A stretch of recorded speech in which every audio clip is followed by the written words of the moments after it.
Hello friend, good morning. બધાને જય માતાજી, જય શ્રી રામ. કે આપણે તો કારના ઊભા થઈને તૈયાર થઈ ગયા છીએ, પણ 11 વાગી ગયા 10 અને આપણે એક ઠેકાણા જવાનું છે. જો અમારા ગુડુબેન અહીંયા તૈયાર થાય. ક્યાં જવાનું છે ગુડુ આપણે? દવાખાને. શું કરવા જવાનું છે દવાખાને? તો ભાઈ ગુડુને ઇન્જેક્શન દેવડાવવા જવાનું છે આજ. અને એ ઇન્જેક્શન છે કૂતરાનું, કેમ કે અમારું જે ઇંગ્લિશ કૂતરું છે ને પાળેલું છટકી, તમે બધા વિડીયોમાં જોયું તે છે. એને રીધીને મસ્તી કરતાં કરતાં દાંત વાગી ગયો એનો થોડોક અમથો. એટલે આપણે છે ને આપણે પહેલાં જાણે એક બે વર્ષ દવાખાનામાં નોકરી કરી, એટલે આપણે એક બે ડૉક્ટરો આપણી હારાહારી છે અને આપણે એને વાતચીત કોન્ટેક્ટમાં છીએ, આપણે વાતચીત કરીએ એવી રીતે. એટલે મેં એને ફોન કરીને એની પહેલી બધી માહિતી લીધી. તો એને કીધું કે ભલે પાળેલું રૂઈ કે, પણ એ કે તો એ કે તમે એની ટ્રીટમેન્ટ લઈ લો ને તો સારું, તમને ભવિષ્યમાં ક્યારેય પછી વાંધો ન પડે. એટલે બાકી કે આમ ઓલું કંઈ રિક્સ ન કહેવાય, પણ ટ્રીટમેન્ટ લેવી સારી. એટલે જો તમે બધા છે ને ઇંગ્લિશ કૂતરું રાખતા હોય ને તો ખાસ ધ્યાન રાખજો. એક કે તમારા ઘરે જો નાના છોકરા હોય, મતલબ 500 વર્ષના, બહુ સમજી કહેવાય તમને કંઈ, કેમ કે રીધીને દાંત વાગી ગયો પણ એને તરત કીધું નહોતું. એને પછી એને 2 દી પછી હાથમાં બતાડું ને ત્યારે એમને ખબર પડી કે દાંત વાગી ગયા. એટલે જો તમારે ઘરે નાના છોકરા હોય ને તો બહુ રિક્સ ન લેતો ઇંગ્લિશ કૂતરા રાખવાનું. કેમ કે અમે તો રિક્સ લઈ લીધું હતું અને એ એને હાટુંથી જ લીધું હતું, એને રમવા હાટુંથી જ લાવ્યા હતા અમે. બાકી આપણે તો એવું કંઈ હતું નહીં કે ઇંગ્લિશ કૂતરાનું ખાસ, પણ એને પણ આવું રિક્સ રહે. અને એ રિક્સ બહુ મોટું છે, કેમ કે આજ મારા ભાઈની સગાઈ છે, પણ સગાઈમાં નથી જઈ ગયા. સગાઈમાં જવા વાટ જોઈને બેઠા હતા તારથી, પણ કેમ કે એટલે તૈયાર થવાની હતી એમ, પણ એમાં એવું છે કેમ કે આની પહેલાં પ્રમ દિવસે એક ઇન્જેક્શન દેવરાઈ દીધું છે અમે એને, અને આજ એનો બીજો રાઉન્ડ છે, બીજો ડોઝ છે. એટલે કેમ કે તારીખ પ્રમાણે ઇન્જેક્શન દેવાનો હોય, એને જે આપણે ઓલું આપે ને તારે તારીખ આપેલી હોય, એ આમાં છે લખેલું. જો અહીંયા છે કે નહીં તારીખ આપેલી હોય, આપણે સરખું નથી બતાવતા કેમ કે કોમ્યુનિટી ગાઈડલાઇનની ખિલાફ છે. કોઈની પર્સનલ ડિટેલ હોય શેર ન કરીએ એકવી. એટલે એમાં તારીખ મરેલો હોય, એટલે એક તારીખ પહેલાં અમે દઈ આવ્યા હતા. આજની તારીખ હતી એટલે આજે ફરજિયાત દેવા જવું જ પડે એમ હતું. કેમ કે કાલે જાઓ કે પ્રમ દિવસે જાઓ એમ ન હાલે, કેમ કે એની જે તારીખ હોય કે ની તારીખે જ દેવા જવું પડે.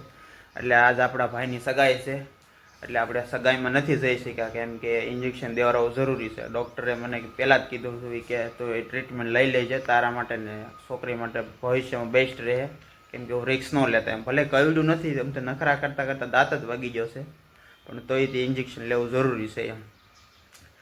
એટલે આપણે ઇન્જેક્શન લેવા થઈને આપણે હગાઈમાં આજ નથી જતા, કેમ કે આપણી છોકરીને ઇન્જેક્શન આજ દેવું પડે એ જરૂરી છે. ફાઇનલ છે, જરૂરી છે નહીં, ફાઇનલ જ છે, કેમ કે આજ દેવરા જાઓ, આજની તારીખ છે એટલે આજ જવું જ પડે એમ છે. અને હજી આના પછીને હજી 2 દિવસ, 2 તારીખ છે આપેલી છે.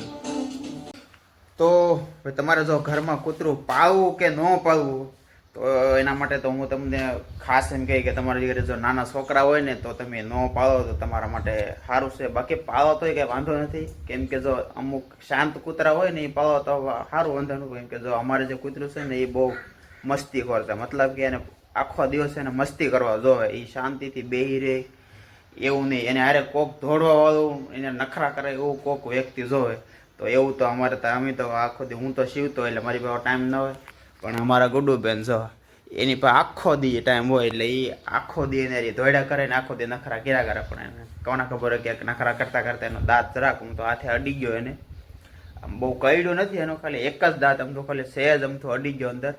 પણ તોય તે આપણે છે ને એની ટ્રીટમેન્ટ લેવી પડે. એટલે જો તમે છે ને આવું ઇંગ્લિશ કૂતરું ઘરે રાખતા હો તો તમારા બાળકો હોય તો થોડીક સાવધાની રાખજો, અથવા તો ન રાખો તો વધારે સારું. બાકી રાખો તો કંઈ વાંધો નહીં, કેમ કે અમુક કૂતરા જે બહુ સમજદાર હોય છે એ નથી બહુ, કેમ કે આ અમારે સમજદાર જ છે, બહુ કરડે એવું કંઈ કરતું બળતું એવું કંઈ નથી, પણ આમ તો ખાલી મસ્તી કરતાં કરતાં દાંત અડી ગયો.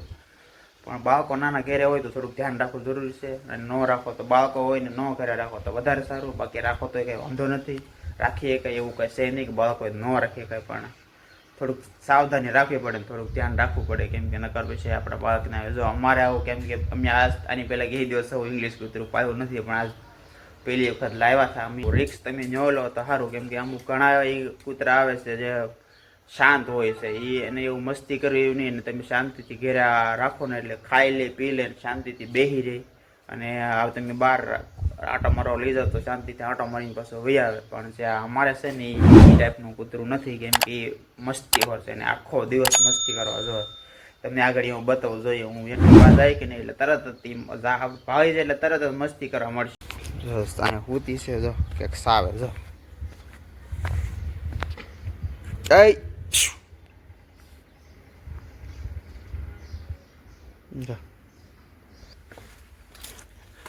જો આગળ તરત જ મસ્તી કરવા મળશે. જો જો જો જો લે આલે,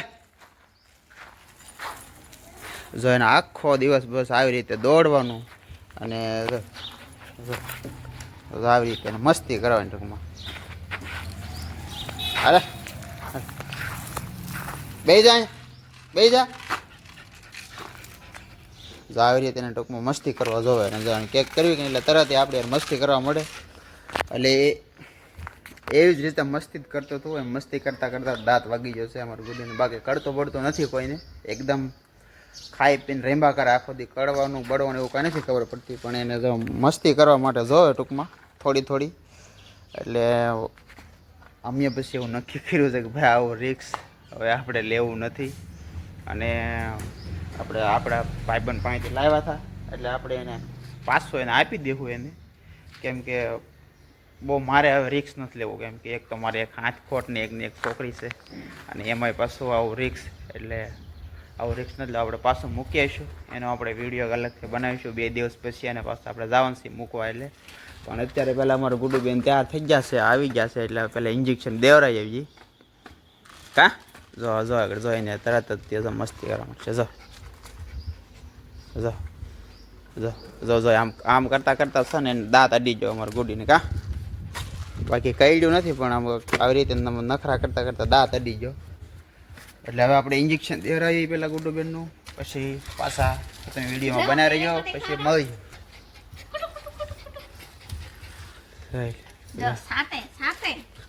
જો આવી રીતે. જો એને જો અમારું ગુડી હારે તેને મસ્તી કરવા જોવે.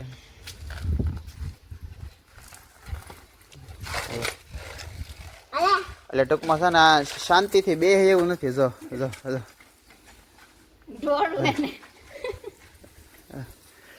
એટલે આવી રીતે મસ્તી કરવા રહે કે નહીં, દાંત અડી જાય છે એનો, કેમ કે એના જે આગળના જે 2 દાંત આવે ને બહુ ધારવાળા છે ને બહુ અણીવાળા દાંત છે, એટલે એ ખાલી અમથું નખરા કરવા રહે ને ત્યાં એનું દાંત અડી જશે. બાકી કરતું બળતું એવું કંઈ નથી, પણ અમથા મસ્તી કરતાં કરતાં દાંત અડી જાય છે એનો.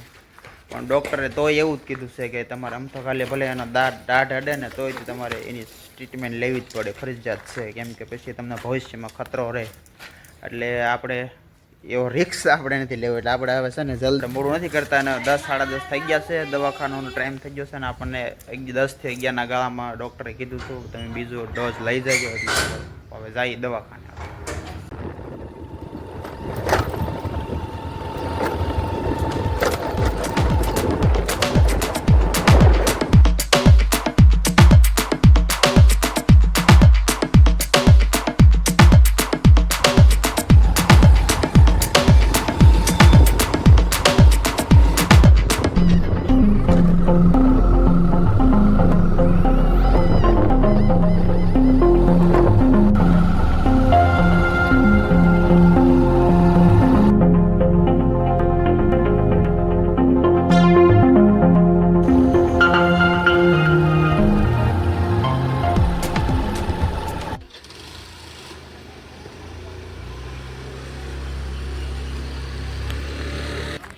તો ભાઈ આવી ગયા છીએ દવાખાને અમે.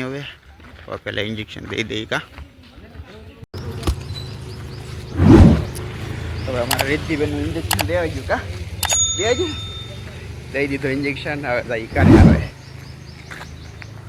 આપણી ગાડી પડી. તો ભાઈ ફાઇનલી અમારા ગુડ્ડુબેનનું ઇન્જેક્શન દઈને આવી ગયા હવે, અને હવે જઈ ઉપર, કેમ કે હવે ખાવાનો ટાઈમ થઈ ગયો છે. તો હવે પહેલાં આપણે જમી લઈ, કેમ કે 1 વાગો આવી ગયો છે હવે, એટલે જમી લઈ ને પછી આપણું જે કામ છે રેગ્યુલર શરૂ કરી દઈએ. ને આ વિડીયોને આપણે અહીંયા પૂરો કરવી છે હવે, કેમ કે બહુ ઝાઝો લંબાવતા નથી, કેમ કે પછી બહુ મોટો થઈ જાય છે ને તો પછી ખોટા કોઈ જોતા નથી એવું થાય છે. શું બનાવવા મળી? हाँ सपने बनाया था मैं, रेसिपी कर दी है. તો ભાઈ જોવાનું બપોરે જમવાનું તૈયાર કરવા મળી છે અને હવે ચટણી બનાવવા મળી. ચટણી તે આપણો ગુડીનો ડોઝ પાછો ટીંગાડી દઈ. ઘરે આવું નાનું છોકરું હોય તો તમે કૂતરું ન રાખો તો તમારા માટે વધારેમાં વધારે બેસ્ટ છે. બાકી બીજું તો કંઈ કહેતો નથી, પણ બાકી તમે રાખશો એટલે જરાકે દાંત વાગશે એટલે તમારે ટ્રીટમેન્ટ તો લેવી જ પડશે, એ ફરજિયાત છે. કેમ કે આજ હું ડૉક્ટરને ડોઝ જે ઇન્જેક્શન જ્યાં દીધું નહીં, ડૉક્ટરે મને કીધું કે તમે ગમે એવું કૂતરું રાખો, તમે કૂતરાને ઇન્જેક્શન દેવારો તો એ તમને જો દાંત અડાડે કે તમને દવાઈનો દાંત લાગે એટલે તમારે ટ્રીટમેન્ટ લેવી જ પડે, કેમ કે એ તોય તમારા માટે રિસ્ક જ કહેવાય. એટલે તમે બાકી ન રાખો તો સારું, બાકી રાખો તો વાંધો નહીં કાંઈ, પણ સાવધાની થોડીક રાખવી પડે, બાકી બીજું કંઈ વાંધો નથી. અને આ બ્લોગને આપણે અહીં પૂરો કરીશું. આપણે મળીશું આપણે એક નવા બ્લોગમાં. ત્યાં સુધી રજા આપજો અને એક લાઇક ને કોમેન્ટ કરતા જજો. અને જો પહેલી વાર આવેલા હોય તો અમારી ચેનલને એક સબસ્ક્રાઈબ કરી દેજો. તો મળીએ પાછા એક નવા બ્લોગમાં. ત્યાં સુધી બાય બાય.